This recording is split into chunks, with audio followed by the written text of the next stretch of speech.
All sports, all plays. All sports, all plays.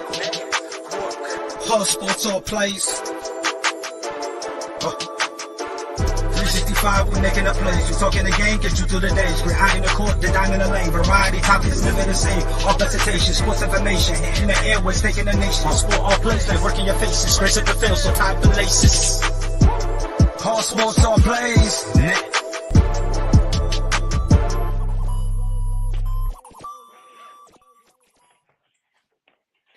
Good morning, everyone. Happy Monday. You are watching ASAP in the morning here on the All Sports All Plays Network. It is 10:04 on the East Coast, Monday, October 24th. And this morning, I am one of your co-hosts, Craig Campbell. I am joined by Ray Cruz and Pride. Good morning, gentlemen. How are we doing this Monday morning? I'm doing good. How y'all doing? Can y'all hear me? Yeah, we can hear you. Yeah, we can hear you, Pride. Good, just making sure. It's insane. I feel like I'm seeing two Rays. It's insane. Like Craig, you look how I think Ray would have looked, 80 years ago. You know what I mean? It's insane. How you guys doing today? I'm doing Good, man. Hey, bald is beautiful, baby. Trust me, I'm getting there. So I'm enjoying the jokes now while I can, because in like 3 years, you're going to be seeing me with a chrome dome. That's how close I am. I cut it very short, and I joke with my wife now all the time that I'm this close to just going Bruce Willis. On the verge. I'll go ball. I'll go ball because I want to go ball. So Look at Ray. Ray's like, I have a choice. Don't put me in that category with Craig. I'd like to say that I had a choice, but I had a bad hairline ever since I was like 18 years old, so I started cutting it at like 20, and that was it. That was game over, man. I just embraced it. Zoinks, as the children say. Zoinks, as the children say. Well, good morning, everyone. Welcome to ASAP in the morning. Let us know in the comments where you are watching from and how your teams did over the weekend. Lots of great action in the NFL, MLB Postseason, NHL, NBA. All that great stuff happening this weekend. We are live this morning on Facebook, LinkedIn, YouTube, Twitch, Twitter, and of course on our live apps, Tiki Live, Roku, and I'm missing a few. It's Fox D Network as well. No matter where you're tuning in from, you can find us on all the social media platforms. You can find us on YouTube, Facebook, Twitch, and Twitter. You can find us on those platforms at the socials here on your screen. All the great shows that we have here on ASAP Network on all of those platforms. We have there's College Football Breakdown and Jags Nation, which Ray is a part of. We have, oh goodness, there's a ton of them. There's Horseshoe Talk, there's Unscripted, there's ASAP After Dark, there's Throwing Hands. No matter what you are into, the ASAP Network has you covered. So hit the like, hit the share, hit the comment button, hit the subscribe button, so that way you don't have to miss any of the content that we have here on the All Sports All Plays Network. All right, boys. Well, we had a great weekend of NFL football, and we saw a few teams go down that we didn't really expect to go down. Namely the Green Bay Packers and the Tampa Bay Buccaneers. Both teams now falling to 3-4 and not looking like the teams that they were expected to be at the beginning of the season. I guess between those two teams, gentlemen, which team is more surprising at 3-4, the Packers or the Buccaneers? I would say Buccaneers. I mean, because think about it, like the Packers. Look at their look. Let's be honest. Look at their wide receiving core. I mean, I could go be a starting wide receiver for them, bro. Okay, and it's offensively they have nothing. The play calling has been weird. Like if you can't game plan, whether you love him or hate him, if you cannot game plan for Aaron Rodgers, there's a problem. That just lets you know there's something with Matt LaFleur. I don't know if he just got away with, being okay or whatever the case may be, but that's definitely, we expected them to suck. Let's just be honest, right? We did not expect them to win the division, right? There's a lot of people who, and I'm one of them, who thinks this is Minnesota's division this year. Not a single. If I were to tell you that the Buccaneers would not be in first place they're what, tied for third at this point? Yes, they are. They're tied with the Falcons, right? They're tied with the Falcons at the top of the division at 3-4. Imagine if I told you that they would be tied under 500 with the Falcons. Imagine if I told you that. You'd say it's crazy. And it really is just this weird thing where, like, the connection Tom Brady had with Chris Godwin, it's bizarrely inconsistent now. It's weird that Tampa Bay defense is selling out, which, again, no one really thought. I think Tampa Bay is definitely more surprising because I expected them to handle the division easily, not have any point that they're under 500. So, I in my opinion, I think it's Tampa. I get what, like, you know, some people are going to try to say that it's Green Bay, but I don't know, like it was a unanimous consensus that Green Bay is not winning the division, and it was a unanimous consensus that it was Tampa Bay was going to win the division. Now all of a sudden they're on the verge of. I mean, I'm not gonna panic or anything, but 3-4 right now, definitely pause for concern. If I'm the Tampa Bay Buccaneers, if I'm the Green Bay Packers, be blessed you're 3-4, because frankly, they should be less than that. Ray, which one's more surprising to you, Green Bay or Tampa Bay? Tampa Bay all the way. You got one of the greatest quarterback of all times playing on the team, and then you have him overthrowing Mike Evans on a wide open route to the end zone that probably would have changed the complexion of the game a little bit there. People was think, but we also knew what Green Bay had when when Adams left. The receiving corps deplenished. It's all Aaron Rodgers and nothing else but Jones at the tailback. So if you stop those two at the tailback of the Green Bay, you stop the Green Bay Packers because you can let the wide receivers get wide open. Halftime, they're not going to even make the catch. So to me, I look at it this way here is this the last year we see Tom Brady? Because I think his wife done got in his head because he's not playing the Tom Brady football right now. And Tampa Bay there's no way Tampa Bay should be at 3-4 right now. Nope. And they're at the easy part of their schedule. Yeah, that was the expected thing here, is that coming into this game, it was going to be, yes, they've been banged up. They've had a ton of injuries, but what team hasn't experienced injuries at this point of the season? But Tampa Bay, they're, on the, even though it is a road game, you're expected that Carolina, who just fired Matt Rule, traded away their best player in Christian McCaffrey, and was rolling out a third string starting quarterback in PJ Walker, former XFL player. There was no expectations in Carolina for this weekend, especially with Tampa Bay coming in. And then when you drop, not only lose the game, if it was a game like the Giants and the Jaguars, where it came down to the last play, maybe one of those things like, okay, what are the fine-tuning adjustments that need to be made? But they lost 21-3. Like, this wasn't even the only opportunity they really had at a touchdown was the third play of the game, where Evans miraculously dropped a wide open touchdown, literally bobbled it, lost it, and immediately knew that he screwed up. Yep. But to lose and to raise, Ray, I think that's the pass you were talking about that kind of sapped out the energy, because heading into it was like the middle of the second quarter when the offense trotted out. The only person who ran was Tom.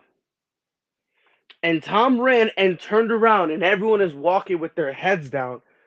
And for me to see that, like, Tampa Bay, who just 2 years ago won the Super Bowl, was a Super Bowl favorite last year, and many people believe that they're a Super Bowl team this year, for them to be smacked like this with a Baker Mayfield, Sam Darnold-less Panthers team that is at this point cleaning house, for you not to be able to hang up a single touchdown, that's high key embarrassing. I'm not even gonna say Loki. That's high key embarrassing. That's something that if I'm Tom, because I know on social media Tom said, "Oh yeah, I'm not gonna retire." Yeah, bro, you might want to reconsider that. You might want to reconsider that, big homie. Because to be honest, at this point, if I'm Tom, what? I mean, look, you already lost Giselle, right? You already lost her. It is what it is, right? Tom Brady looks like he's trying to be the live action version of Jack Skellington. It is scary. Did you guys see his the post game conference with him yesterday? Nah. The dude looked dead. And I love me some Thomas Edward Patrick Brady Jr. Y'all know this. I love me some him. But this whole season, it could be the whole family thing going on, whatever the case may be. But man, Tom does not look like Tom. And I don't know if it's, oh yeah, he's just going through some stuff, or his father time finally caught up. Because let's be honest here, for the last 3 years, Tom has been running on borrowed time. He's been running on borrowed time. So eventually, Father Time is gonna be like, all right, eventually you're gonna get tired and you're not gonna be able to run anymore. When you hit that point, what are you gonna do when Tom says something dumb about, oh yeah, I'm never, there's no retirement in sight for me. I was like, yeah, you said in last offseason you said you retired, and like a month later you came back. Like, I love you, Tom, but I can't believe you right now. But Tampa, honestly, if I'm Tampa Bay, let me ask you a question. You think Tampa should start selling, selling house at this point? Because after Tom, who's your backup? So you have no future at quarterback. Tasker, the quarterback from Florida. Trask? Yeah. Kyle Trask. So y'all rocking him? I won't. I would put it this way. I think not when Brady retired at the end of last year, he makes the comments that, oh yeah, that retirement's not anywhere in sight. Guys like Brett Favre and stuff like that said that too, and the team started telling them, like Green Bay told Favre, no, like you're beyond your time. It's time to go. And then he went to the Jets and then to Minnesota and all that. And you could definitely tell, you could see a lot of the same signs that Brady now at 45 years old, remember, 45 years old. Most guys don't even play till they're 38, 39, like 40, let alone 45. So him still rolling out there at some point, Pride, you're right. Father Time does have to catch up with him. But I think when he decided to retire, and then Bruce Arians retired and said, I'm going to give this job to Todd Bowles, or there's basically going to be hell to pay. Todd Bowles, in my opinion, hasn't showed that he's a good NFL head coach, and I think that plays a part of it too. This team is way different under Todd Bowles than it was under Bruce Arians. Well, yeah, because now what they're doing, and I understand this, now what they're doing is, all right, Tom, you'll now run the offense. And I do understand that to an extent, right? Because a lot of Tom Brady's success in New England, Bill Belichick kind of was like, go ahead, Tom, you do your thing, and, we live with the consequence. We live with the result because you're not dumb, right? The problem is that Tom was able to spend time with the talent in New England and build legit chemistry with them to the point that he could literally find Rob Gronkowski, Julian Edelman, those guys. He could close his eyes and know exactly where they would be on the field. Mm-hmm. You are now coming to a place in Tampa where not only you don't have that, not only are you still kind of working with it, because I understand they've been with each other for a few years, but in those few years, outside of that Super Bowl run, the inconsistency's always been there. And what I mean by inconsistency, how many games has Leonard Fournette missed? How many games was Mike Evans out either because of injuries or suspension? Even before the torn ACL, Chris Godwin also missed some games. So it's like you're missing a lot of games where you can build that, that camaraderie. And when back in New England, it was rare that anyone on that team would trot onto the field with their head down. Tom wouldn't allow it, but also Bill Belichick wouldn't allow it. And because of that environment he created, it was very rare that you saw that. In Tampa, they do that every time someone scores a touchdown. They have this attitude of entitlement, like, yeah, we're good. we're fine. And then they get punched in the mouth. They go, oh, poor me, when. And it's like, is this weird thing where now Tom is like, all right, come on, let's get it. And then Scotty, who's supposed to be like that little rascallion him, now he's out here thinking, oh man, what am I gonna do? Oh gee, dude's acting like Morty from Rick and Morty. It's ridiculous. Like, Tom should have stayed home. Tom, I understand. Oh, I feel like I still could have played. But the problem where it comes down to, bro, is Yuka, she let you play. That's fine. You still got that fire, that passion. But you got that passion, what? Let's be honest. Of everyone in the NFL, what? Only 3% have?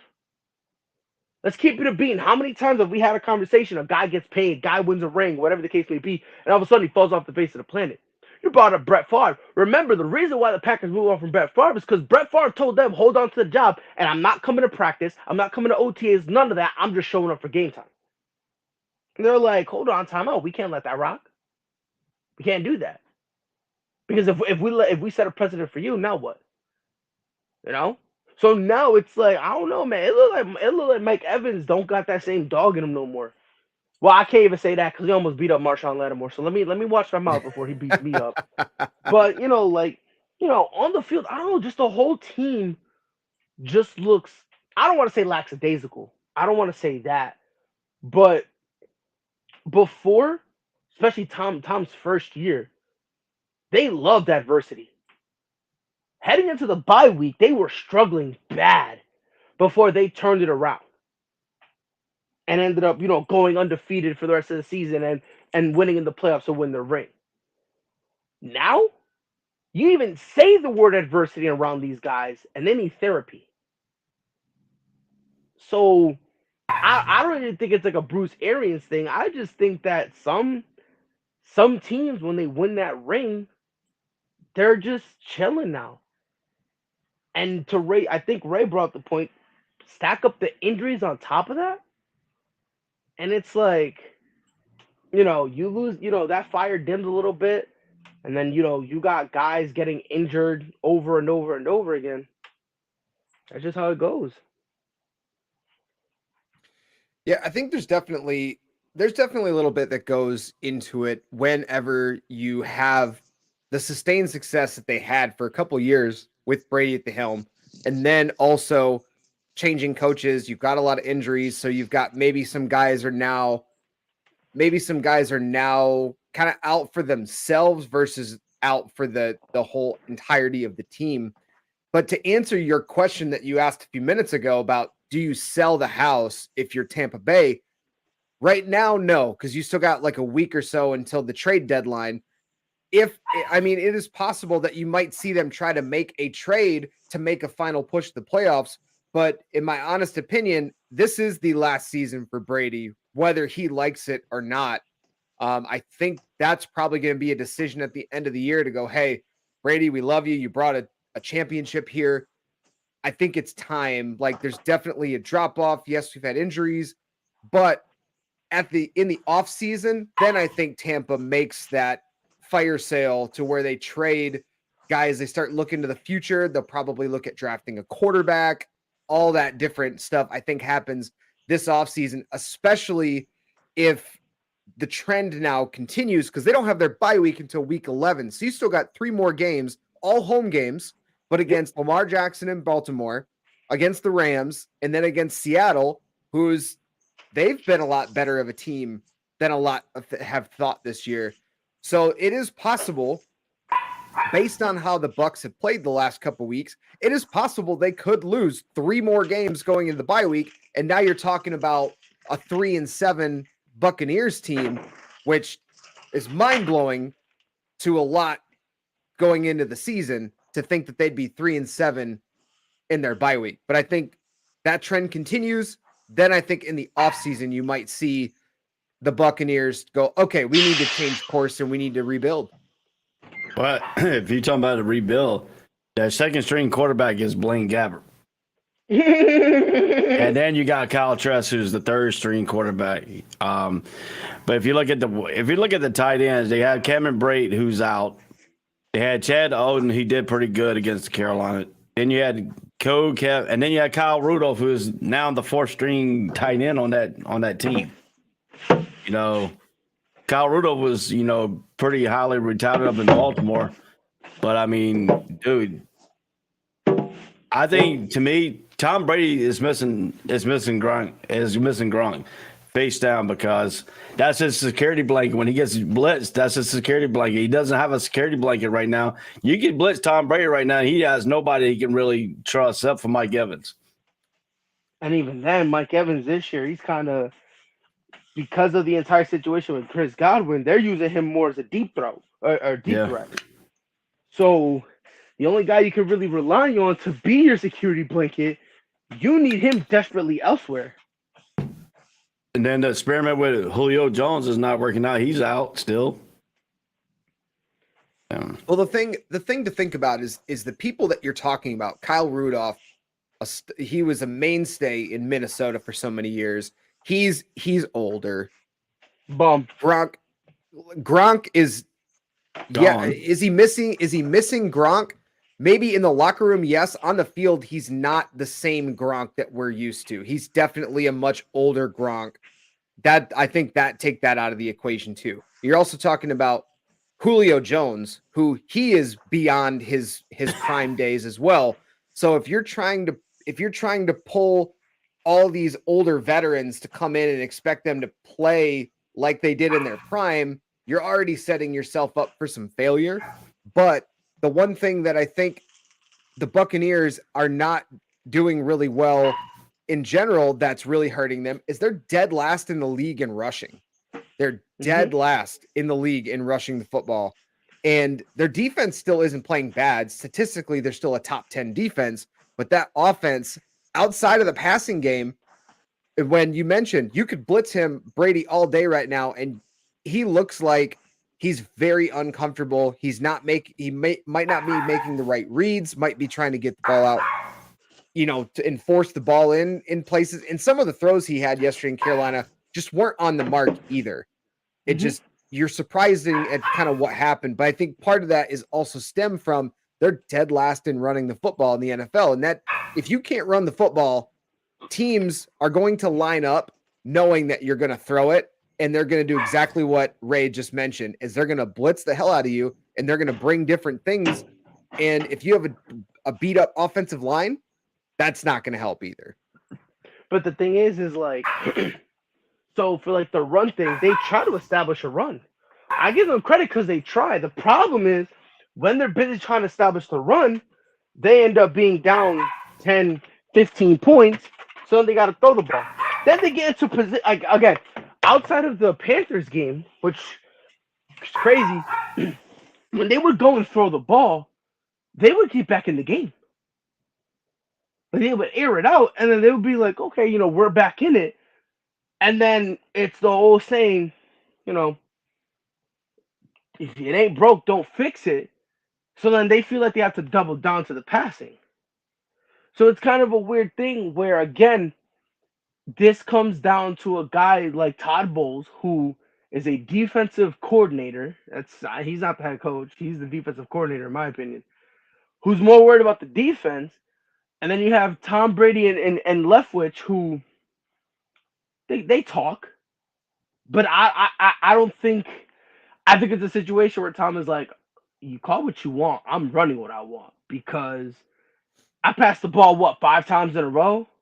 And – of those 5 times, 3 of them are first downs.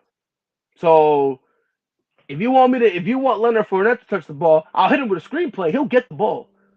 But I'm not going to hand the ball off when the passing game has been working so far. And to their credit, it has been working. But to your point, regardless if it's working or not, you become one-dimensional. It's kind of like you put yourself in a situation where if you just keep passing the ball, they don't stack up the ball. And Leonard Fournette, at this point of his career, he needs to warm up. He's not one of those dudes that you just hand the ball off and all of a sudden, he's not Jonathan Taylor. He's not Derrick Henry. He's not one of those guys that you just hand the ball off and boom, he's off to the races. Saquon Barkley, Christian McCaffrey. He's not one of those guys. Right now, he needs to warm up. So if I'm Tampa, I think you said they're playing Baltimore next. That's a game they should win. I don't care what anyone says. That's a game they should win. The my first four series, I don't care if you punt it. I don't care. I don't care if you punt it. Leonard Fournette needs to run the ball. Just give him the ball. Let him work.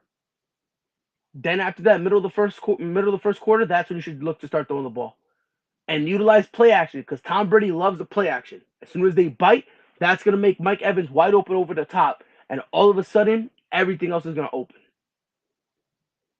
But Todd Bowles is the head coach, so good luck. And he's shown, Todd Bowles has shown in previous, he was the Jets coach a number of years back. That didn't go well either.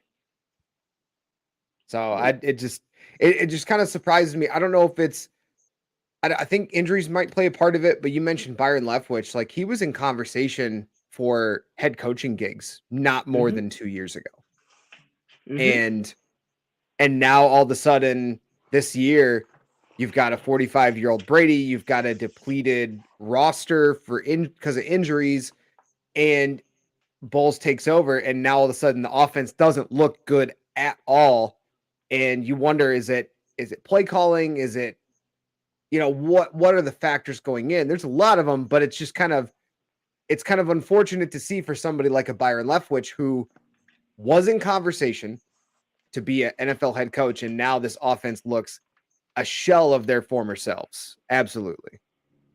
Right. Let me ask you something, Ray. You think because of this performance, you think Byron Leftwich needs to probably stay as an offensive coordinator for 2 more years to reheat himself as a potential head coach or head coaching candidate? Or do you think teams will look at this year as an anomaly and still try to give him a head coaching job? Well, I look at it 2 ways, Prod, at this. You got Byron Leftwich, who had Bruce Arians as a head coach.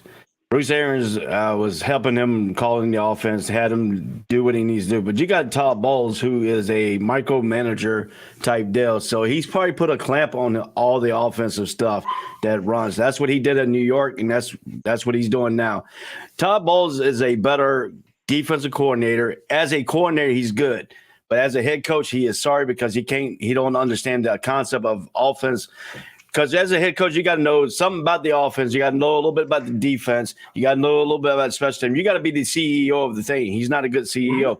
So I think Byron Leftwich, to me, I think Byron Leftwich is a better suited as a head coach than Todd Bowles. I thought Tampa should have just gave Byron Leftwich the freaking reign as a head coach.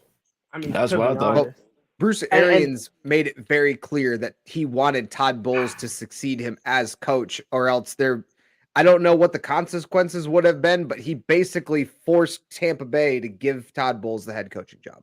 Supposedly, he basically said he was not going. Excuse me, that he was not gonna basically resign, and he was still was gonna be the head coaching job, the head coaching gig. And then when Byron Leftwich, when his contract was up, supposedly, I don't know if this is true or not, but Bruce Arians is kind of petty, so I wouldn't be surprised. He was going to take over. Then he was going to let Byron Leftwich walk. He wasn't even going to give him an offer. And then he was going to extend Todd Bowles. So Todd Bowles was eventually going to be the head coach. The question really was, is it going to be now or later? So yeah, that's his guy. And that was conversation even last year. Right, and Ray made a good and Ray, I've been saying this, and I agree with you that Todd Bowles is a good defensive coordinator. In my opinion, he's like the bizarro version of Josh McDaniels, right? Literally, they're opposite in everything, right? Josh McDaniels is kind of young, Todd Bowles is kind of old, right? One is white, one is black, one loves offense, one loves defense. You want to know what they both have in common? They're I can't curse, so let me say something else. They're dog water as head coaches. Because both head coaches had a first stint that was horrible. Went to be a defensive coordinator or offensive coordinator, refound their success, went to their second stint, and again looked horrible. Well, they're not good CEOs. That's the problem. You have certain people can be good offensive coordinators. You got certain people be good defensive coordinators. But when you put a head coach and you got to become the CEO, you got to be in charge of that. Yep. I mean, just like, let me put an analogy here. When I was in the Navy, there were good chiefs that could do everything. They could do everything that the people below them can do and the people above them can do. That's why they were consistent enough to being a great leader.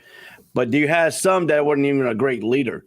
And this right here, because you're a head coach, you got people looking up for you, and you're not a type of two who can run CEO, because as a head coach, you got to know something about the offense. You got to know something about the defense. You got to know this. You got to get on the defensive coordinator and say, hey, look, and look at Andy Reid.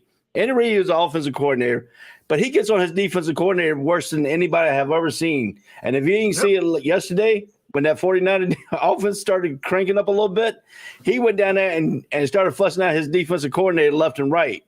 And that's what you got to do. And Todd Bowles is not like that. Todd Bowles is a sit-back kind of guy. Okay, I'm running the defense, you run the offense, but I want you to run these plays here.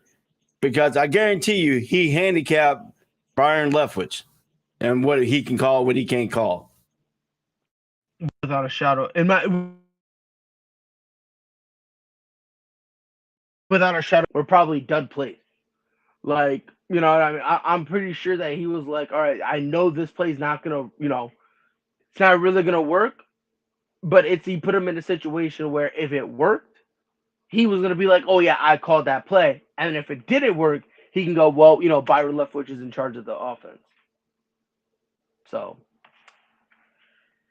it's crazy. Uncle Tom is 3-4. That's rough. That's rough. Yeah, definitely not the start that the Buccaneers had thought they would have at 3-4 this year through 7 weeks in the NFL season.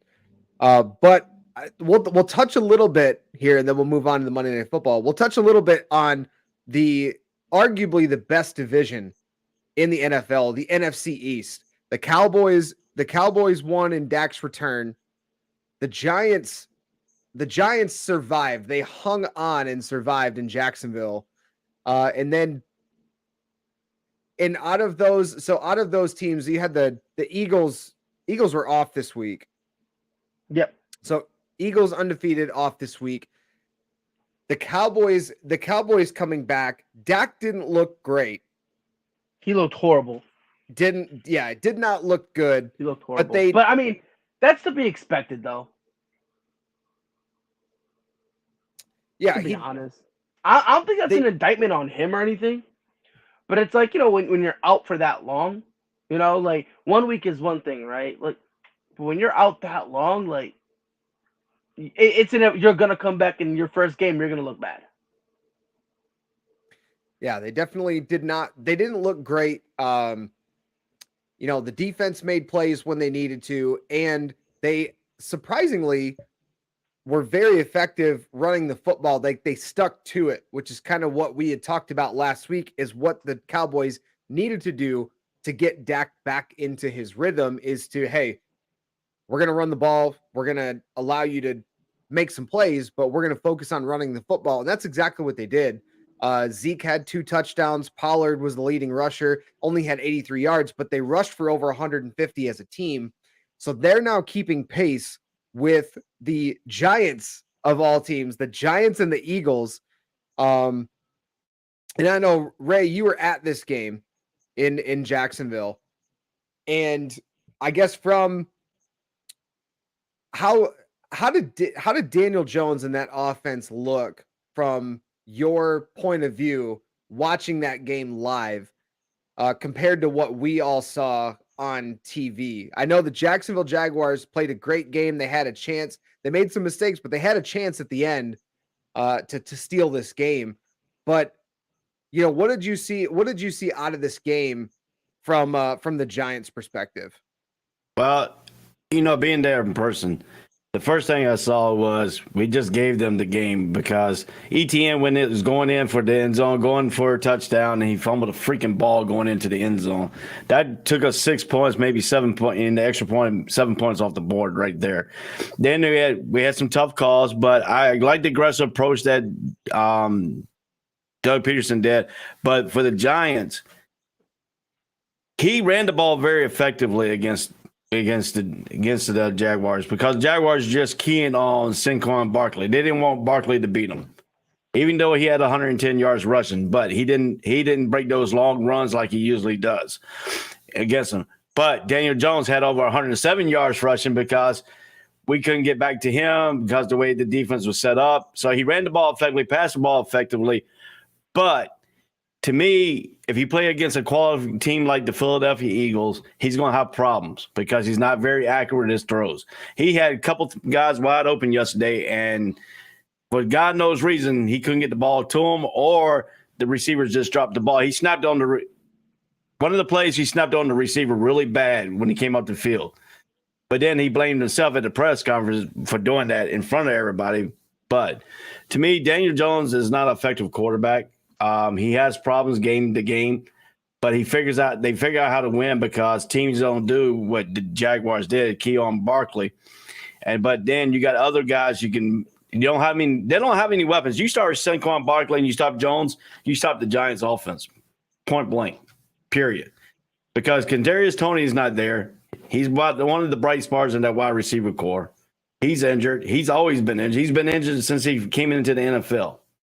So if you look at that, and then you got the New York Giants fans saying the Eagles sucks, I don't get that, but anyway, I think that's just fans talking smack, honestly. Yeah. So, but I mean, if you look at two different points here, I mean, the Jaguars had a chance to win the game at the end, But you playing a 2-4 Jaguar team, and you're a 5-1 team, and you're supposed to be this legit team. And then I told one of the New York fans, because he got in my face all talking about it. I said, well, dude, this is kind of embarrassing if you really think about it. Look what the Jaguars have been in the last 5 or 6 years. A losing team, a desperate team, but you come in here 5-1, and given fact, the Giants have number one in Jacksonville. They were 0-4 at this time. They finally won their first game. They're under 500 going to Jacksonville. And one of their fans told me, oh, yeah, we beat y'all. I said, yeah, but you're under 500 still in Jacksonville. You might beat us this time, but. Yeah, I think part of this game, and not only does it go to our point we've made consistently, is that it's so hard to win in the NFL on the road.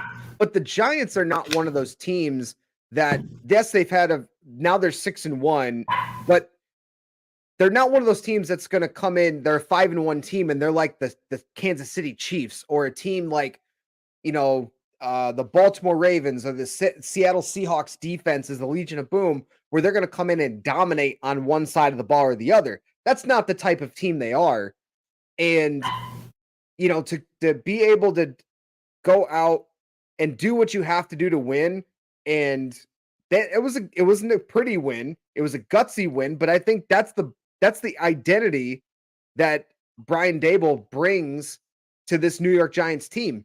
And I give them a lot of credit because not only are you missing a ton of wide receivers, Darius Slayton, who's like a third wide receiver or fourth wide receiver on your team, he was the number one guy for you going into this game. But what they were able to do on the ground, Barkley had 110. Daniel Jones had 107 and a touchdown on the ground, and also threw for 200. He's the first Giants quarterback to do that in franchise history. But the Giants at 6-1, very surprising. And the way they've been able to win these games, Jacksonville made a push at the very end, coming up a yard short to win this game. And that would have been an amazing win for the franchise under Doug Peterson. But the defense did what they had to do in New York to put the game away and to win. So this is the type of team I think that Brian Daboll wants New York to be. You don't have to go out and crush teams 45-7 every single week, and still, at the end of the day, you're still 6-1. You're still sitting, a half game behind Philadelphia for the division lead, and you're, a game ahead of Dallas, which, those three teams, we all know how they feel about each other. But what Brian Daboll has been able to instill in this team has been very impressive for a first-year head coach. But I guess from you guys, for the Jacksonville perspective, I know you kind of mentioned ETN looked really good. From the Jacksonville perspective, what are some things that you guys think that you got to have some positive takeaways from this game, even though Jacksonville wasn't able to pull off the win? Dude, I got a lot of takeaways, and I didn't do Jags Nation last night. I was kind of upset due to the fact that it wasn't more than what the Jaguars' play was. It was more doing to a fan to get in my face from New York, blah blah blah. You know, I don't like fans. You know, fans do that and stuff like that. I don't get in nobody else's face. So, you know, but it was a very heated situation. My PTSD kicked in, and I just went off on them. But anyway, you know, I didn't want to do that. But hey, sometimes it happens. But anyway, to a point of this, I go around and I listen to all the Jaguar fans, you know, and this loss is not on Trevor Lawrence. But everybody in these chat rooms saying, oh, the game is caused Trevor Lawrence. This game was not caused of Trevor Lawrence. The game was caused ETN fumbled the ball going into the end zone. We lost some points there. It was the defense not stopping the fact that they couldn't get back to Daniel Jones when he ran that big run. They set him up for the touchdown. And then you had some miscues in the red zone, and they scored that touchdown to give them the lead. But, I mean, if you look at it, Jacksonville has averaged a loss by 6 points or less this year. Last year at this point, you know what the Jaguars' loss ratio was? 25 points and getting blown out in like 8 of their games last year, getting blown out. Jacksonville Jaguars has not been blown out. Jacksonville Jaguars has leading the game going all the way into the fourth quarter in every single ball game. The problem is Jacksonville does not know how to close out games. It gets to that fourth quarter point. They play good all the way up to that fourth quarter. Something about the fourth quarter comes in, it starts going awry. They don't believe in themselves because of all those close losses. It's a billing point for Jacksonville. You coming from 2017 was your only best season under Shad Khan when they went to the AFC Championship game. That was the best season ever for the Jacksonville Jaguars under the ownership of Shad Khan. Now you got a franchise that's got to learn how to win. Now the next step is, to me, coming into the season, I didn't have a lot of expectation for the Jaguars. I had them going at least trying to get more wins than they got last year, which they have done that already, just winning 2 games. But I also wanted them to be competitive all the way up to the fourth quarter, all the way up to the tail end of the game, which Jacksonville Jaguars have been up there. I mean, they have lost by 6 points in most of these games. They haven't been blown out. They've been leading it all the way up into the fourth quarter. That's what I'll come into the season looking at. But now we got to figure out how to win these close games. And the next close game we're going to have is Denver in London next week. This coming up Sunday, 9:30 a.m. Eastern Standard Time. They played the Denver Broncos, and if they can't come out with a victory against the Denver Broncos, I don't know what's going to give.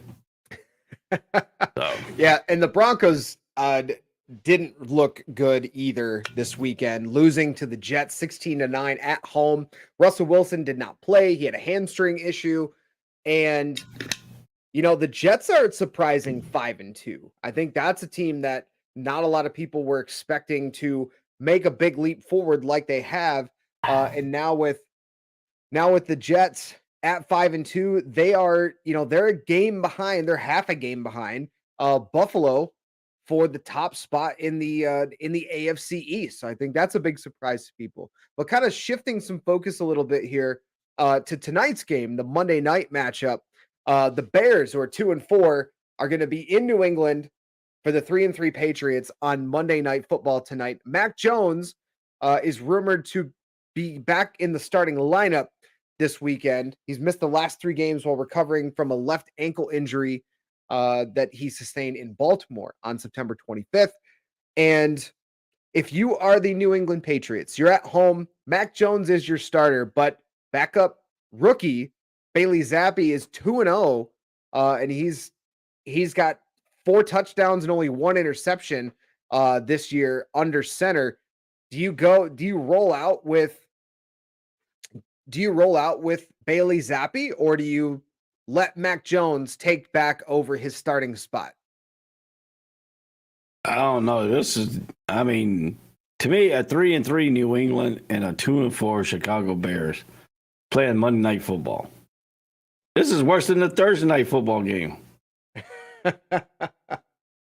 But I mean, I look at it this way: they got the New England 82.2% chance of winning and 17.6. If Matt Jones is healthy enough to go, I wouldn't take a chance. I would let him sit out this week. Let Zappy play. Make sure he's fully 100%. If you do want to test him in the first quarter. See how he feels. If he gets take that one hit and he doesn't feel like he's able, or you don't think they're able to protect him, put Zippy back out there. I mean, that's why I look at it. But you don't want to hurt Matt Jones as any further than what he is. He is your franchise quarterback. You don't want to risk a career injury and stuff like that. So, to me, they play in Chicago, 2-4, 0-3. You got a quarterback in Justin Fields that don't know how to read a freaking defense. Zappy is a little bit better off. He knows how to read a little bit of a defense.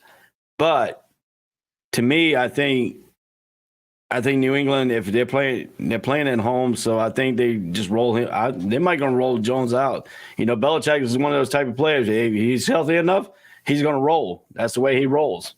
I mean, but to me, you need to make sure he's 100%. You don't need to make sure he's at 95.5%. That 95.5% could end up being that one costly injury and make him miss the whole year and have to go get an operation put on there. And don't want to risk too much because your ankles, you got that one tendon in there. If you rub that one tendon, you gone. Because that one tendon in your ankle is connected to your heart. And if you snap that tendon really good and that's close to your ACL, your ankle injury and stuff like that. So, you don't want to tear that fracture, the Achilles on that. And if he does tears his Achilles on that, that's going to be very bad for him. And it could cost him maybe next year too. Yeah, if I'm the New England Patriots at home, 3-3, the Chicago Bears have shown, and Justin Fields and company have shown that they run the football really well, but their passing game is almost dead last. It is dead last. Let me rephrase that. Passing game is dead last. The Patriots defense is kind of middle of the road, statistically speaking, but one thing they do really well is run the football, and that's something that the Bears defense is near last. They're 31st in the league in rush defense. They have a really good pass defense, but I don't think that's something that New England and Bill Belichick and company are really concerned about. If they see that, you've seen it earlier in the year with the Bears and the Packers, where both teams were running all over each other. I mean, that kind of stuff for a Bill Belichick team that likes to run the football. They like to, make sure that they can control the clock and put their team in a position to keep it close or just have control of the time of possession in the line of scrimmage. So I see that as a big opportunity for this team. The line's at 8.5, which is a pretty big spread for a Monday Night Football game. But we've seen throughout the last few weeks of what the Chicago Bears are, and that's a team that's not very good throwing the football. You mentioned Justin Fields has a hard time either reading defenses or the play calls just are not putting Fields in a position to succeed, which, that goes back to coaching and play calling as well. So if I'm the Patriots, I'm extremely confident going into this game. And because of that, I'm okay with rolling out Bailey Zappi again as your quarterback. Allow Mac Jones to get healthy or to get as close to 100% as possible. Because if I look at New England's schedule next week, they're at the Jets, and the Jets being at 5-2, that's a game that they absolutely need in the division if they want to make a push, for the playoffs and make a push for the division. Not to say they're going to win the division, but if they're going to make a push for the playoffs, definitely next week is a game you would want to have You'd want to have your best players out there on the field. So I would roll out Bailey Zappi in this game, but I would not be surprised if they roll out Mac Jones, because this could essentially be a tune-up game, a warm-up game for him going into next week, being such a big matchup against the 5-2 New York Jets. Now, get it too. If you do put that Mac Jones out there, and say it so happens New England is up by 25 to nothing at halftime, I'll pull him out, probably out of the start the third quarter, and put Zappi in, and say, hey, look, we need you next week. We got this. We think we have this game wrapped up. We don't want you to go out there and bar and risk injuries. But get back to the other thing about Justin Fields. It's not the offensive coordinator's fault that Justin Fields cannot read the defense. I mean, he's putting Fields in position. I have watched some of the Chicago's game, and Justin Fields just sits back there. He doesn't trust what he's seeing. He doesn't just trust with his eyes. And when he throws, good quarterbacks know when your receivers are going to anticipate coming out of their break and the ball is already thrown when receivers are coming out of their break. He waits till they come out of the break, and then he's got to force it in a very narrow window as it is, because the NFL gives you these tight windows anyway, and he cannot hit these tight windows like he could in college. College, it was more open windows than it was tight windows, and he could put the ball in there. It's just him not reading the defense, and I think that's what happens when you come out of Ohio State, is because their quarterbacks, if you look at Stroud, he's not reading anybody.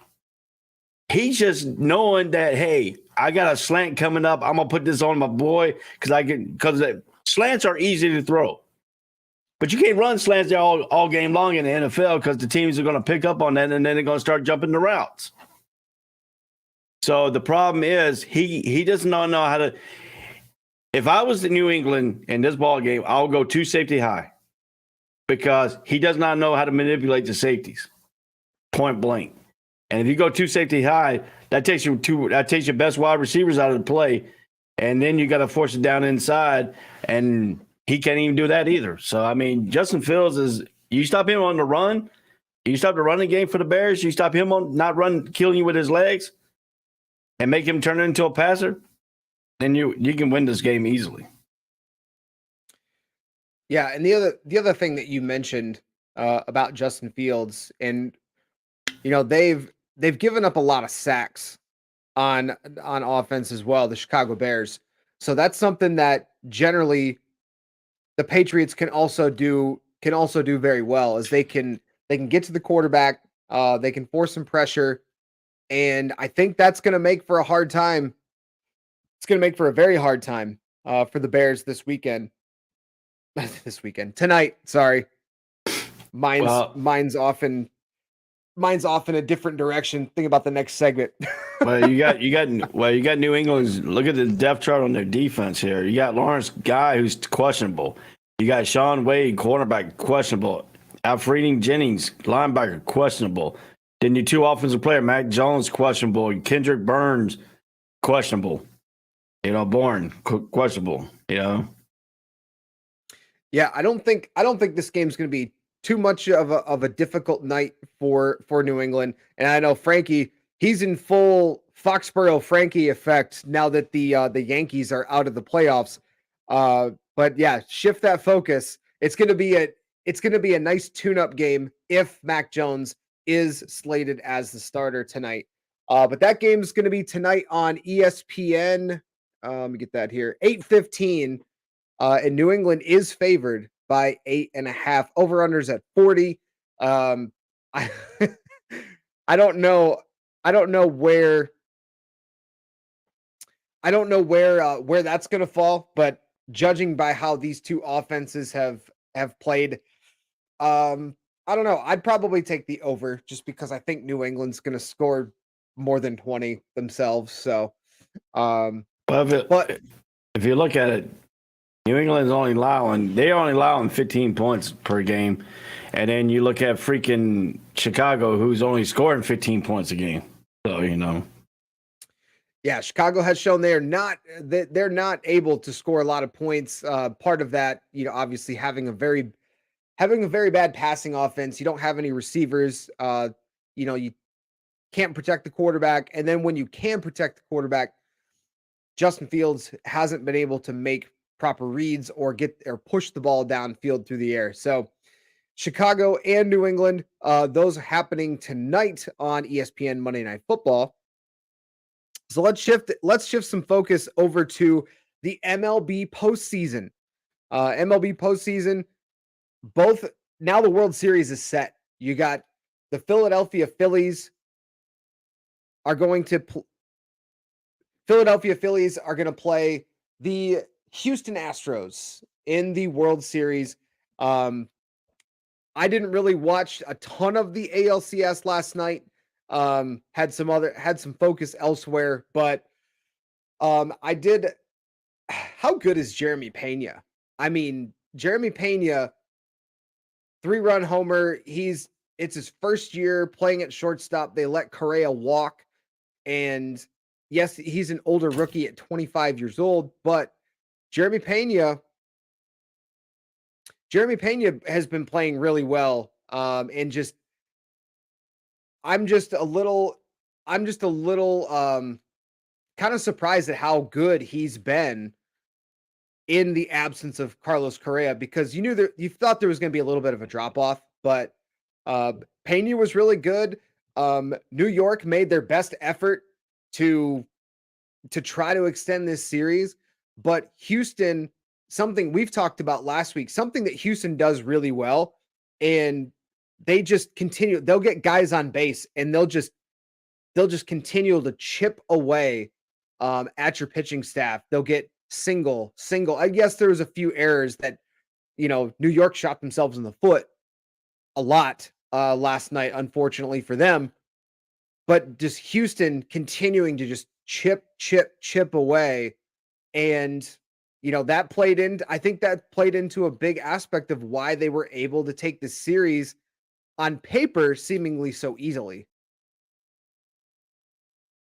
But I mean, to me, what Houston has done, and they have done it consecutively all the same, is get players on base. You get players on base, and then you have them hit them around, or you got one person come up and hits a home run, and you got two people on base. That's 3 runs right there for you. And when they play baseball, they play fundamental baseball. They don't go out and try to outpower you. They don't try to go out and hit you. They try to go out and execute. Their strategy is putting people on base, putting pressure on your pitching. I mean, they have players on base, throughout the whole series, and now you're putting pressure on the pitcher because they got to pitch out of the stretch. Most pitchers don't like pitching out of the stretch because you got to worry about the base runner, and then it takes a mind off the plate itself.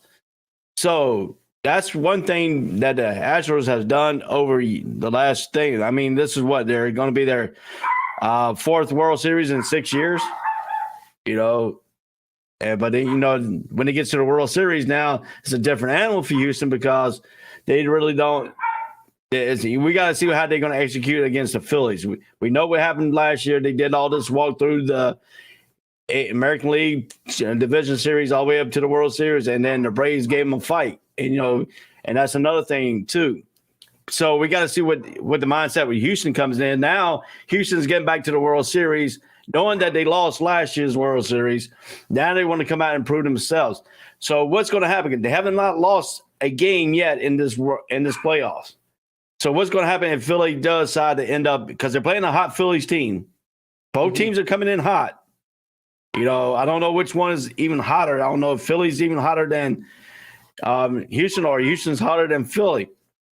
Now I want to see the pitching staff go up against a team that Phillies is almost a mirror image of Houston by putting people on base and having Bryce Harper, and you have other things. They don't just go out and try to hit home runs either. They try to execute you too. So this is going to be a good World Series here between Houston and Philly, and that's going to be the thing I want to see. If Houston does take a loss, how would their mindset jump back up, because they haven't taken a loss yet?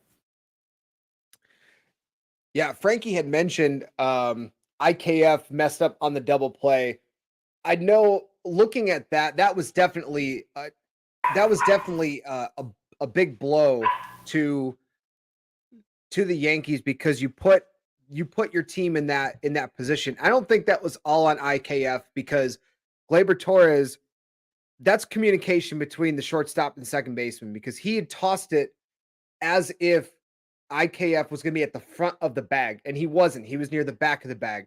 That was anticipation, and that was anticipation that he's going to be in a certain spot, and he wasn't there. So you kind of look at it. Depends on is that normally where he's going to turn the double play at the front of the bag? Like if that's something they've done time after time after time, yeah, that's 100% on IKF. But if you look at you've got to see where your shortstop is coming from or where he's running to.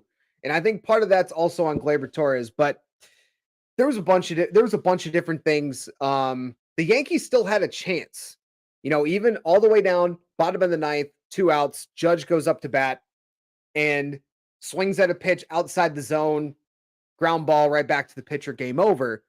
But I think a little bit of what has hurt the Yankees, and we've mentioned this a few times, is that they look at Harrison Bader, like he got a home run to take the lead in the 6th inning, I believe it was.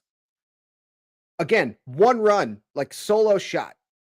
And Harrison Bader's not a big home run power hitter, not known for that, outside, in Major League Baseball. But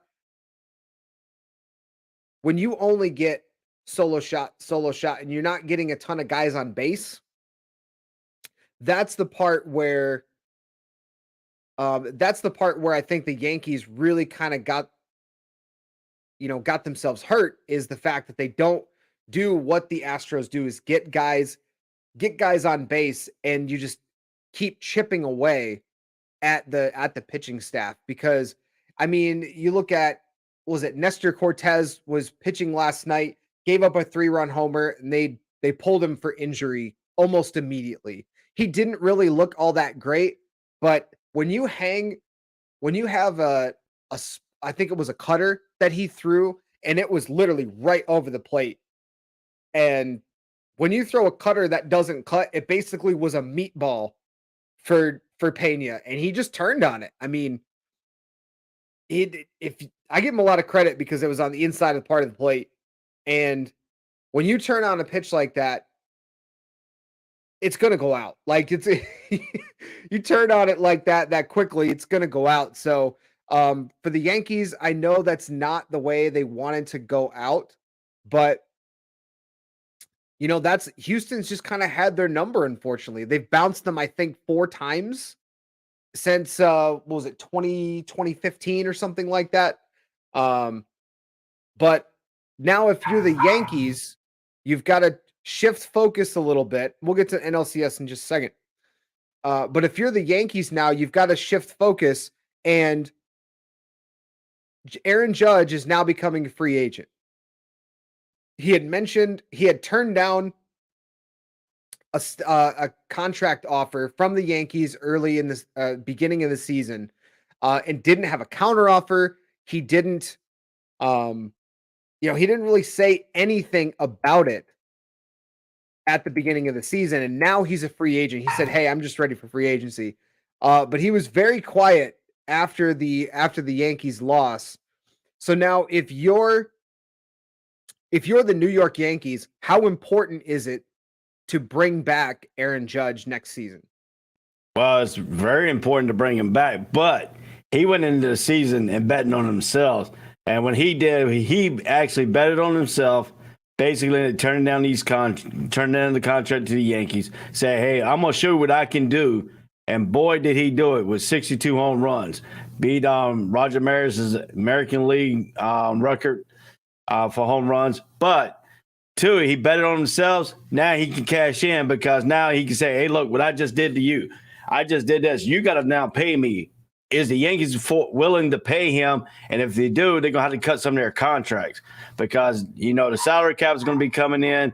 I don't know if baseball has a luxury tax like the NBA does when you go over the salary cap. So if they do that, then the Yankees are going to be in some, big, even though they got money, the money issue is not a factor because the organization is royalty rich because of the past history for the Yankees and stuff like that. And they're a royalty baseball. I mean, they got over 26 World Series titles. I mean, the Yankees is a setup, but the Yankees also know and go out and get players too, go out and pay players. So I think, to me, this is going to be an issue. If they can talk Judge and not going out for a max deal like he wants, they might. But then the question is, if they do want to keep Aaron Judge, how will that affect Carlos Stanton in this thing too? Yeah, I think that they can reshape themselves if, say, for instance, Judge is not coming back. Because the question, we asked, can the Yankees bring Aaron Judge back? Of course, the Yankees can offer any type of money. They can offer any type of money. They can match. They can beat any other team in Major League Baseball. I don't think that's the question. It's more on Aaron Judge. Does he want to come back to New York? Does he feel like that's a place where not only he can get paid, but he can succeed? Because since Aaron Judge has been in New York in his AL Rookie of the Year season in 2017, the Yankees have been to the ALCS and lost 3 times. They've lost in the ALDS twice, and then they lost in the wild card game last year. So the 2017 ALCS is Game 7 is about the closest they've been to the World Series since Aaron Judge and has been on this team. So that kind of consistency of getting to the playoffs every year, that's something that some players might take for granted. But I think the question here is for Aaron Judge. Does he feel like New York is the best place? I should say in the Yankees organization, is that the best place for him to succeed? Because when he had that contract extension, turned it down, and then didn't give a counter offer, does he feel like, I'm very curious to find out or to know, and we really won't know until free agency starts. How did he perceive that? Did he see that as a slight, a lowball offer, or is it just like, hey, this isn't where I want. I still might want to come back, but this is kind of not where I'm looking for, and I don't want to worry about it right now. Let's wait till the season's over. But he definitely bet on himself, had a historic year. He's likely to be the AL MVP, and now for him, it's all in his decision.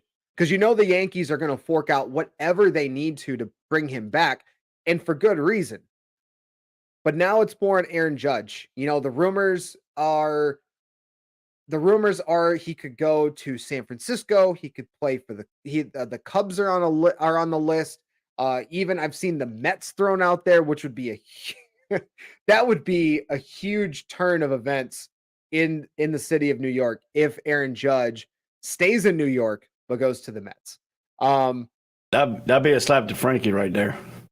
It absolutely would. He would become the most hated person likely in New York, without really having to change homes. I think it would be. I think that would be really detrimental to the Yankees organization. But it's exactly what the Mets need. Is they need a power hitter. They need somebody like Judge that can help bolster the lineup.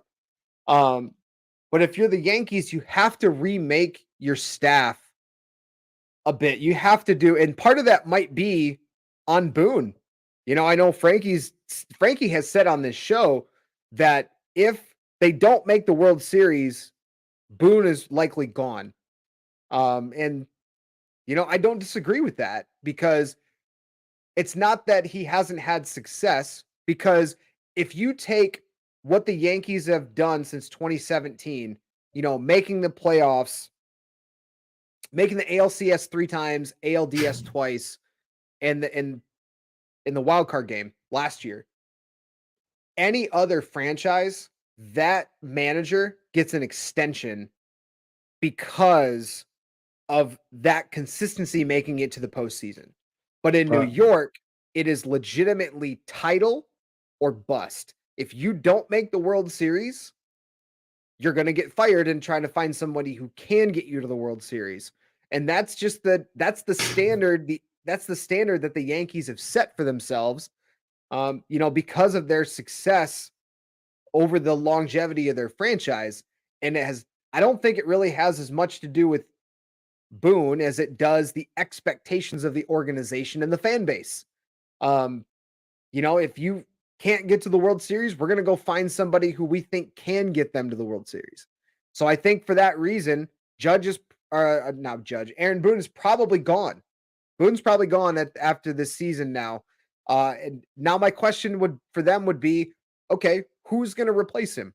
Who are you going to go find that is going to replace him and be able to put you in a position? And that, I guess, that remains to be seen in New York. But the first thing they need to do is answer this question right here.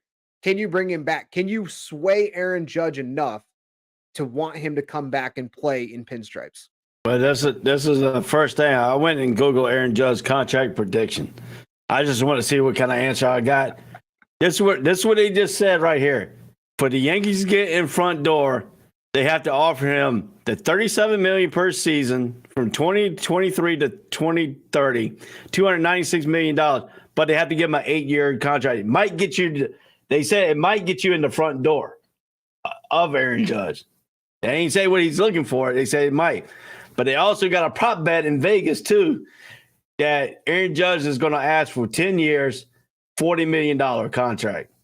So that's another room that is coming out that he's asking $40 million for a 10-year contract that will take him out the rest of his career. So whoever gets him, you'll have to be in the long haul for him because he wants to take it all the way out, and that's what he could do.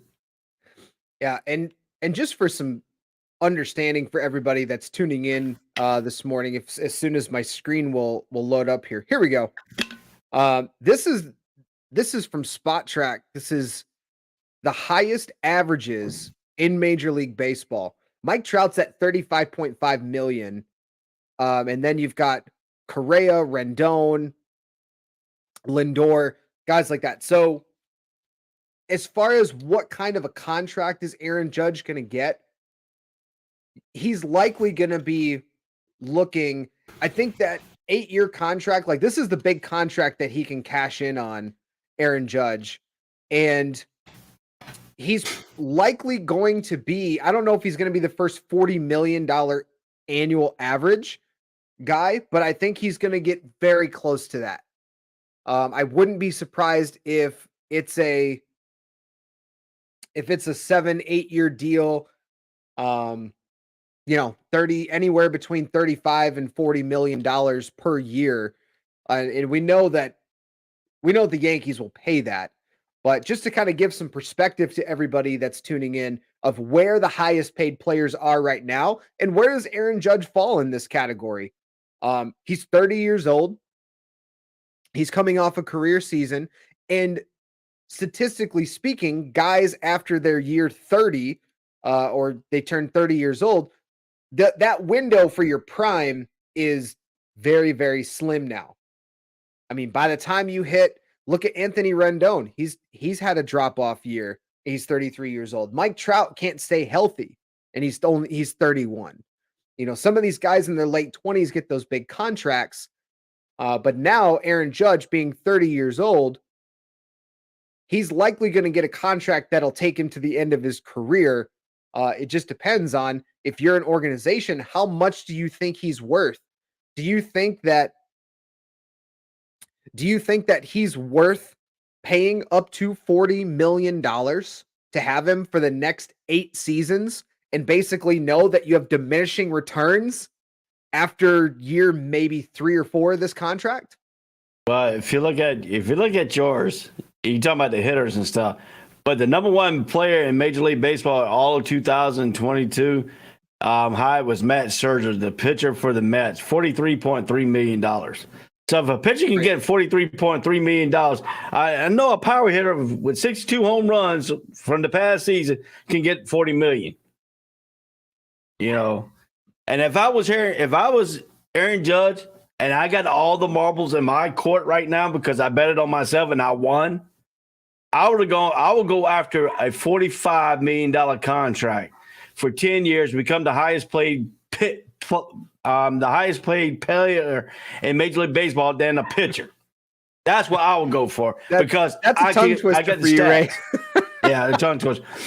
But I got the stats. I got bet it on myself. I'm going to set myself up high. You know, I want a team to come up to meet me where I'm going to be. And I would be greedy as hell because I know I just hit 62 home runs. I bet it on myself. I won. Now I know I'm going to be in high demand from every team, every 32 teams in the Major League Baseball.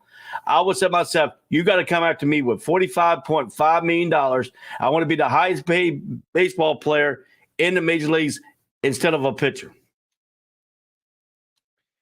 Well, pitching is definitely very, very valuable compared to, you know, a player like Judge. And you can see that, you know, the top two, to your point, the top two are pitchers. His running mate, Garrett Cole, at 36 million, 32 years old. I don't know if he would get to that $40 million range. I don't think it's out of the realm of possibility, but it just depends on now if you're the Yankees. And yes, they do have, you had mentioned luxury tax and things of that nature earlier, Ray, and they do have luxury tax, much like the NBA. And in Major League Baseball, teams like the Dodgers, the Yankees, and even the Mets, they don't really care. They don't really care right now how much over the cap they go if they can put their teams in a position to win championships. And that's ultimately why teams will spend as much money. Like, look at the Mets. They spent a ton of money and they had over 100 wins. They just couldn't make it out of the wild card round in the postseason. Well, they went out and try to beat the Braves too, and they couldn't even win the division. Well, yeah, and that's, you know, that just goes into for the Yankees and how they build their team out. They built it on a lot of power hitting, and that's been well documented, not only around the country but here on this program as well. The Yankees have to rebuild their team a little differently. And even if it's to rebuild your team to kind of mirror what Houston's doing,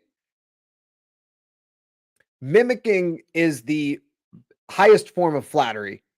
And if you are the Yankees and you've been ousted by the Astros multiple times in the most recent memory of your franchise, why not try to say, okay, they've got some things that are working really well in Houston. And this whole power hitting thing for us is great in the regular season, but look at all their power hitters, and Judge specifically, he hit 162 with 2 home runs and I think 3 RBI in this postseason. That's a guy that you're talking about paying upwards of $40 million to. You're hoping that he can perform better than that, but it's not just him. It's a team effort. And when you got a bunch of guys who have high strikeout rates, but they have high home run rates, it's literally like in fantasy football, it's the boom or bust mentality. I would take the consistency of having high on base percentage, having a high OPS plus. That's the kind of stuff that I would build my team around. But that's the thing that the Yankees have to really look in the mirror for. And part of that might be Cashman.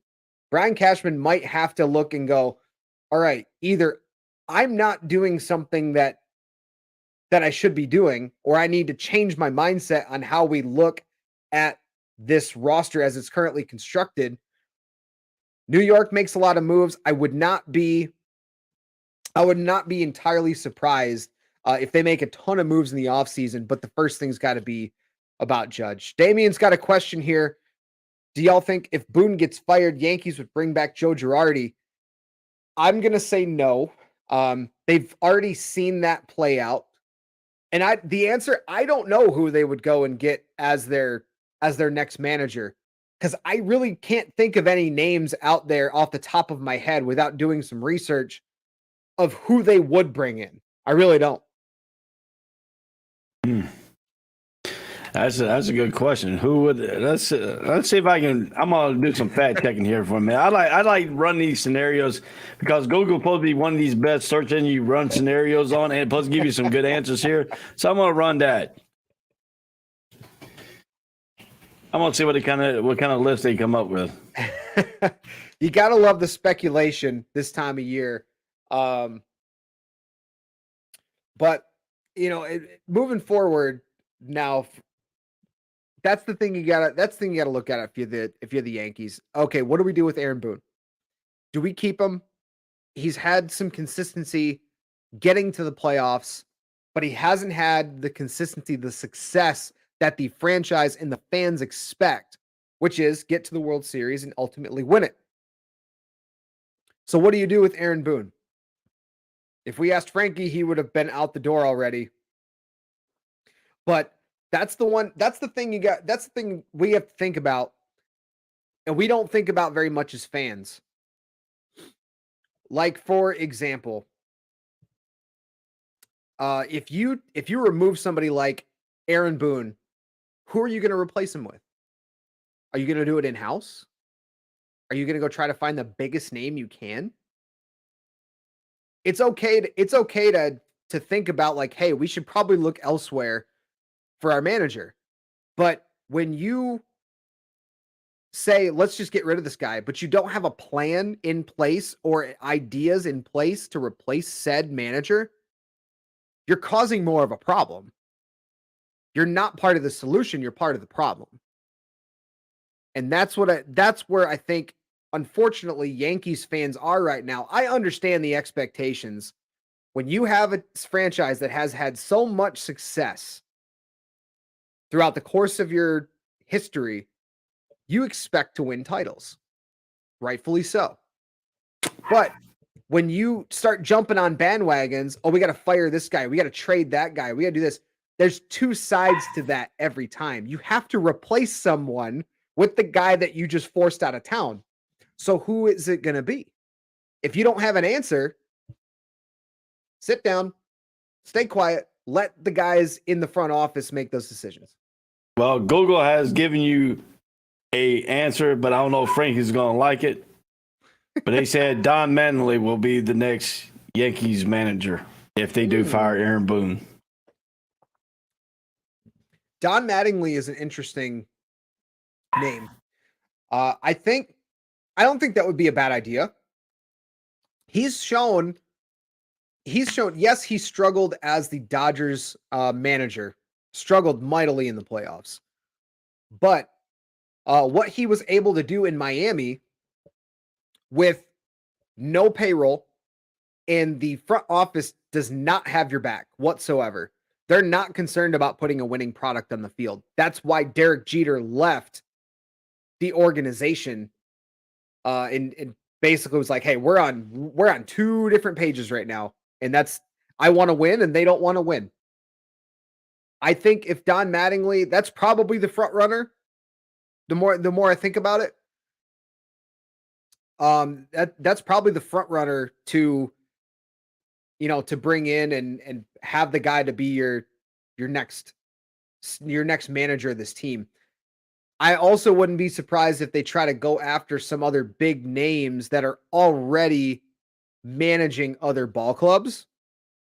A name that's been thrown out a lot over this last year is AJ Hinch in Detroit, because they brought him in hoping that he would help turn it around, even though the front office was completely incompetent.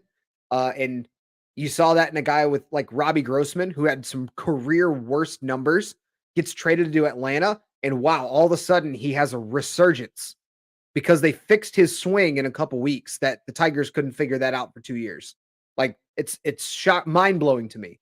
But AJ Hinch is a name that's been thrown out there that might leave the organization to go somewhere else. And I know some Yankees fans may not like it, but if you were to bring in somebody from a rival team, as in he used to manage the Astros, I mean, AJ Hinch is a good name. Try to go after some of those big names, maybe. Terry Francona's name has been taken off the blogs. Guardians manager Terry Francona is planning to return to the Guardians in 2023. So that's Terry Francona is in a position right now where he's very content being in Cleveland. He's just kind of where he's at in his managerial career. I don't think he wants all that pomp and circumstance and all that pressure of being in New York. I think he's experienced it to a degree in Boston. And I think for him being, I see this. This is funny. He's already retired. Funny. So the funniest part, Damian, about this is I wish we had Mike Hughes. Oh goodness, I wish we had Mike Hughes right now. So Tony La Russa is free, yes. I'm sure if those of you watching, the name that's being thrown out there that is interviewing for the White Sox opening is Ozzie Guillen. Yeah. Oh, Ozzie. That was a disaster. So La Russa is 78 years old. He's retiring, so he ain't coming back nowhere. La Russa was only managing because one of his best buddies is the owner of the Chicago White Sox. That's like the only reason why he came back. I don't see any other team lining up to make him the manager, especially with some of the head-scratching moves he made this year in Chicago. So I don't see that happening either. He's the oldest active manager in Major League Baseball. He will retire at age 78. Come on now. Yeah.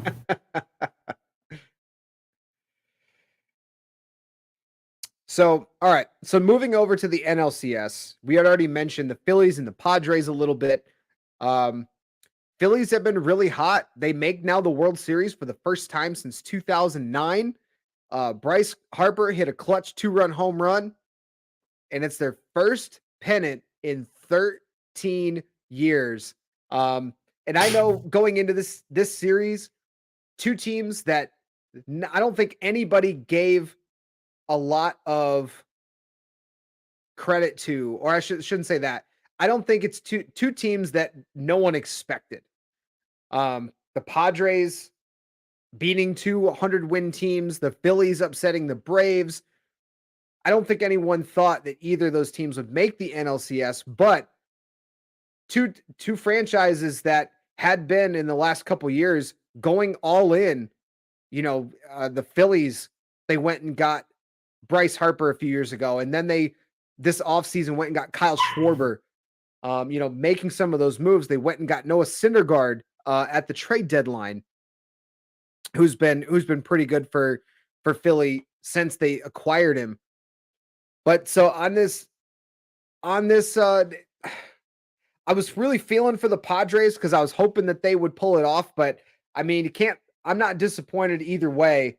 I think this is going to be a really good series. You kind of touched on it already. The Phillies and the Astros, two teams that have some similarities. I think this is going to be a really good series. Houston and Philly. Yeah, if you look at it this way, I mean, Philly's got pitching too.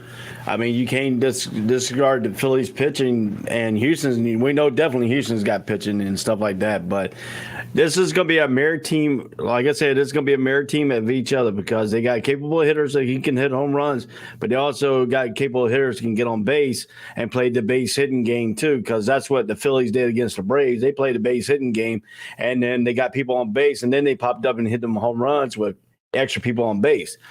So, I mean, to me, I'm not surprised about Philly.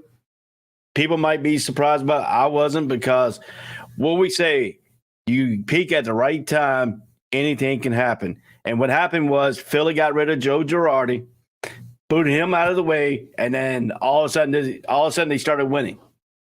You see what happened? That's why the Yankees is not going back to Joe Girardi. You see what happened in Philly? They kicked him out of the curb halfway through the season, and boom, next thing you know, now they're in the World Series. Who figures? Yeah, I think that's a bit of a surprise for those that kind of saw how the Phillies were early in the season. They had high expectations. They stumbled mightily out of the gate. And they said, okay, time to get rid of Joe Girardi. And then once they do, now the Phillies, they turn it on, and they've been a really hot team. I think how they've been able to turn it around, and yeah, they only had 87 wins in the regular season, but as a team, offensively, they're eighth in the league, and they were eighth in the league in average, seventh in runs, sixth in home runs. Their offensive firepower has been, has really been what's carried them. But that pitching staff, yeah, man, you got to give a lot of credit to that pitching staff because they've done a phenomenal job against the Padres, in which there was a lot of high scoring games. The one game that they lost in this series was 8-5. Then they won game 4, 10-6. So some of these, that pitching staff, they came up big when they needed to. And I think that's ultimately what they're going to have to do in the World Series against Houston, because we've talked about how Houston operates, and they will just chip away, get guys on base, then they'll hit a single, and move runners up. They score runs, they manufacture without having to utilize, the home run ball, which they can still do. And I think the Phillies do that in a very similar way. In this series, it's going to be a lot of fun to watch. Game 1 starters, Zach Wheeler gets the start in game 1 of the World Series. And then Justin Verlander gets the start for the Houston Astros, which the series is going to start in Houston. So it's going to be very intriguing to see, does Houston actually lose at any point? Because you mentioned they're undefeated in this playoffs. They haven't lost a single game. They didn't lose to Seattle. They didn't lose to New York. And now you got a team like the Phillies who had to fight and claw their way through the postseason. And, I'm not saying the Astros did it easy. They made it easily. Some of those games like last night, 6-5, it's going to be it's going to be very interesting. I think this series is going to go at least 5 or 6 games. It has to, just based on how you look at these teams on paper. Well, if you look at Wheeler, the month of October, his ERA is 1.78 ERA, and he's a game 1 starter against Verlander, who is a Hall of Famer pitcher. So that's going to be that's the game I want to see. The first game of the series is always going to be the interesting, because you get the 2 best pitchers on the team right now. Wheeler's coming in hot at 1.78 against Verlander. So that's going to be a thing for Houston. To beat Wheeler, you got to do a lot of base hitting, because Wheeler don't give up too many home runs. And he hasn't done it in the past. He hasn't done it now. And to me, you got to be what Wheeler does play into Houston's hands is they do get a lot of base hit. They do a lot of base hitting plays. But now you got Kyle Schwarber, who has World Series experience with the Chicago Cubs in this lineup too now, added to this lineup for Philly, add a little bit more power. So you got power and you got hitters. So, I mean, whoever's going to be. But right now is Houston's playing dominant baseball at home. like I said, they haven't lost a game in the postseason, either on the road or at home. So you got to go into Houston. You got to do what what they got to do in Houston is you got to play your baseball. You got to at least win one game out of Houston to give you a shot. If Houston wins 2 games out of the first 2 games, this could put a lot of pressure on you going back home and trying to win at least 3 in a row to come back to Houston where you haven't won yet. So the quality of goal is every team needs to go into somebody else's home and at least take 1 game. So that's the key for Philly. Yeah, and that's always a key when you don't have the home field advantage going into a playoff round. You've got to try to steal a game on the road. And I think a big catalyst for the Phillies is going to be the play of Bryce Harper. Bryce Harper this postseason is hitting .419. He's got an on-base percentage of .444. His slugging is over .900, and his OPS is .1300. Like, he's playing lights out in this offseason or in this postseason. And he's the motor that makes this, this vehicle move for the Phillies. So that's somebody that if you're the Houston Astros, you have to, I'm not saying pitch around him, but that's somebody that you've got to attack, and you've got to try to put him in positions, in counts that are not favorable, because if you let Bryce Harper get into a favorable count, you're gonna be in trouble. Because he's been one of the hottest player in the MLB postseason right now. And they're gonna need some other guys to step up. They're gonna need Castellanos to step up.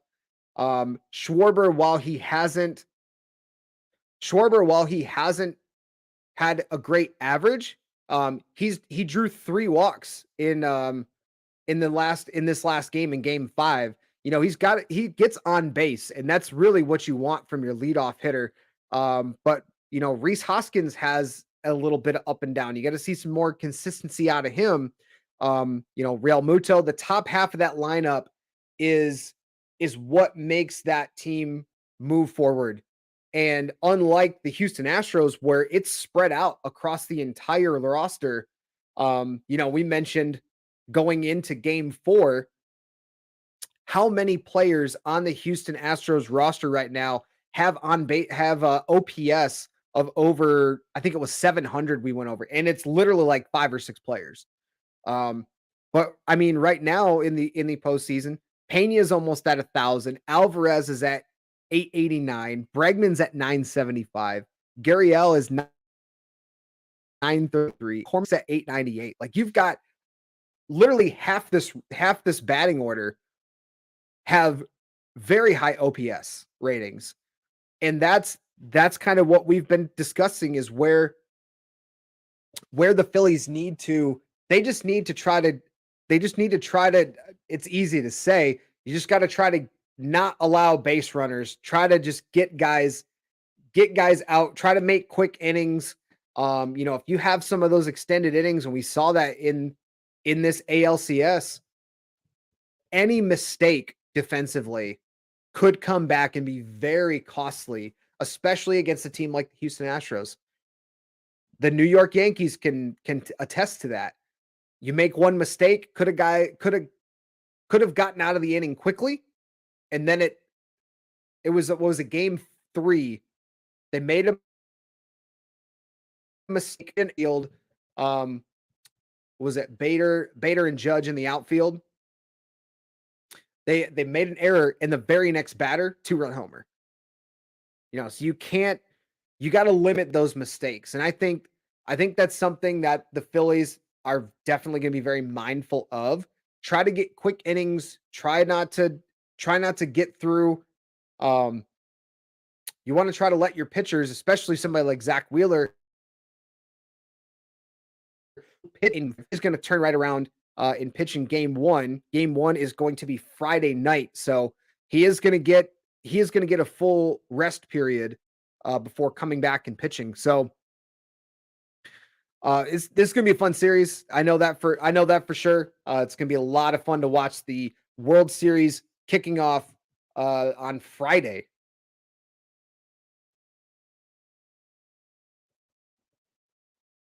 If you look at it too, Wheeler pitched the first game against San Diego. He allowed zero runs in that first game, and he only allowed 2 hits in that first game too. So this is going to be what you need to look at here for that in this rotation. I mean, if you look at that rotation, if you look at the rotation set, Philly gets through that rotation pretty easily with Wheeler starting off the bat, but he's going up against Justin Verlander, who also is a great pitcher too. And so this is going to be. I wouldn't be surprised if you see this game go 1-0. I wouldn't be surprised if both teams only can get 1 run to win this ball game. It could be a pitching duel the first game. Yeah, it very well could be. I mean, between Wheeler and Verlander, both great pitchers. But it's kind of seeing how this series is going to play out. I don't know. This is a tough one to predict, to be honest with you. The Astros are just such a good team, and they do a lot of things very well. But the Phillies have a ton of momentum on their at their back. Houston Astros, I think they were kind of expecting to be in this position. Anytime you've had as much success as they've had in recent years, they fully expect to be competing for World Series championships every year. So I think this is a position they thought they would be in. And the Phillies, they're riding the wave right now. 87 wins, 3rd in their division, but they took down the Cardinals, took down the Braves, take down the Padres. I think this series definitely. I think this goes to 6 games. Either way, I wouldn't be surprised to go 7. It'll be a fun one to watch. I wouldn't be surprised to go 7. It's going to be a lot of fun to watch, but that first game starts Friday, October 28th, on TBS, I believe. Yeah, it's on Fox. It's on Fox. Yeah, that's going to be on Fox. Time to be determined. Yep, game 1 is Friday, game 2 is Saturday, and then they take a day off, and then Monday, Tuesday, Wednesday for games 3, 4, and 5. So they're going to go through. They're not going to have whole lot of time off in between. No, Sunday is always a travel game. Yeah, after game 2, anytime they need to take that travel day, that is for sure. But we're going to talk more baseball as this series plays out, and of course, we get into the off season as well. If you want to check that out, any of the future episodes of ASAP in the Morning, follow us on social media on YouTube, Facebook, Twitch, Twitter. You can find us on all those different platforms. Facebook at All Sports All Plays, on YouTube, ASAP Sports Network, on Twitter at ASAP Network 1, and on Twitch at ASAP Network. Like, share, comment, subscribe. We've got some goals that we're trying to hit on all of the different platforms. So definitely can help us out there. You can catch all the latest shows and content from All Sports All Plays Network.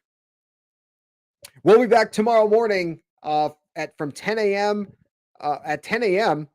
here on Facebook, LinkedIn, YouTube, Twitch, Twitter, and of course on the live apps. We have Tiki Live, Fox D Network, and we got a lot of other great platforms that we're in the works right now as well. So definitely stay tuned to ASAP on social media to hear all those great announcements.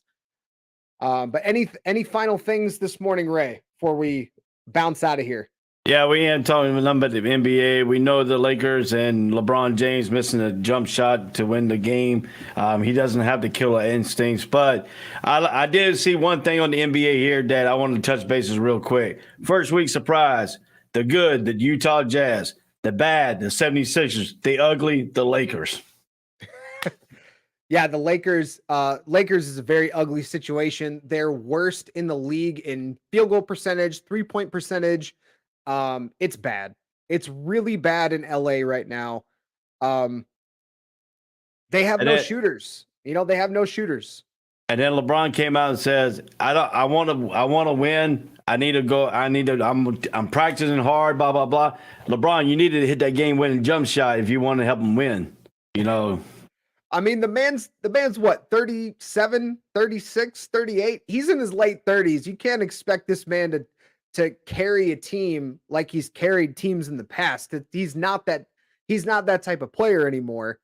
But yeah, I mean, the Lakers are just in a bad way. They're a terrible team.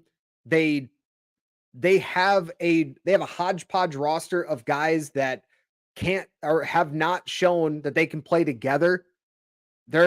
It's bad. Like it's I don't really have an answer for what they can do to fix it other than you have to basically start by getting rid of Russell Westbrook, but nobody wants Russell Westbrook. So you're kind of stuck this season. I think the next way that the Lakers can start rebuilding back to where they expect themselves to be is you got to let LeBron go. Yeah. You got to let him go. Another thing too, I want to talk about tomorrow. If you listen to the show, I want to talk about Adam Silver talks about a possible tanking situation, the investigation going on by the NBA and tanking. I want to talk about that. We're going to talk about some NBA stuff tomorrow.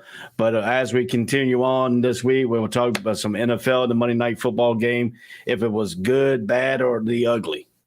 So, Yeah, I said, Damian, we did see this where a Lakers fan or somebody had shouted to Russ that he sucks from the stands as he's walking the tunnel back, and he turns around and goes, "Say that to my face." So he said it again. It was funny. I mean, it was a funny situation that he called the fan out. So come say it to my face, and then he stood there and did it again. It's unfortunate that guys get treated that way by other human beings, but hey, that's a whole completely different conversation we're not gonna get into. But yeah, the big surprise is Utah 3-0. Portland is also 3-0 to start the year. Two teams that were expected to be at the bottom of the barrel in the Western Conference. I think Philadelphia 0-3, even though they've had three very tough opponents to start the year. They'll be fine. They'll right the ship. But yeah, Utah, Portland, big surprises. Lakers are just bad. Really, really bad.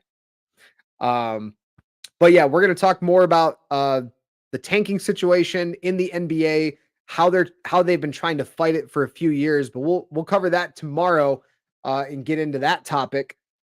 And we'll talk some power rankings too. We'll talk some NFL power rankings. We'll talk about Monday Night Football that happens tonight. We've got lots of great topics that we talk about here on ASAP in the morning. So definitely tune in every morning, Monday through Friday from 10 a.m. to noon on ASAP Network. For Ray, I am Craig Campbell and Ray Cruz. Have a great day, everyone. Happy Monday. We'll see you tomorrow morning on ASAP in the morning. Peace, brother. All sports, all plays. All sports, all plays. All sports, all plays.